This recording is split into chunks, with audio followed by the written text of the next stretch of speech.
Lesson 5, Unit 5.1, Electricity around us. What are the uses of electricity?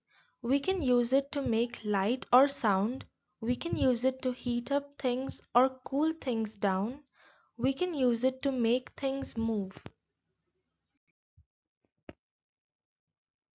Look at the picture.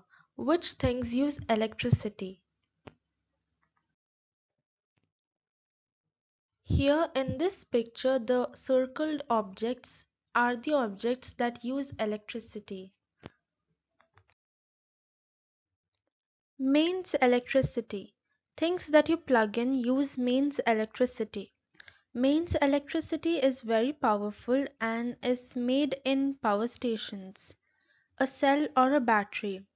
A cell can store electricity. A cell is often called a battery. Cells are used for things that people carry around like torches or mobile phones.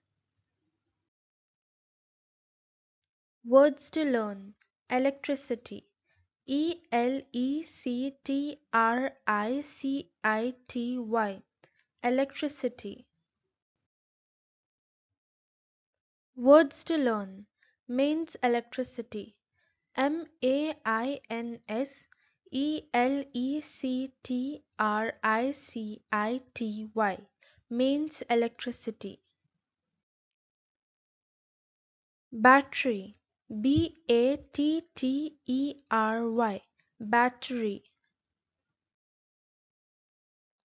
Cell. Cell. Cell.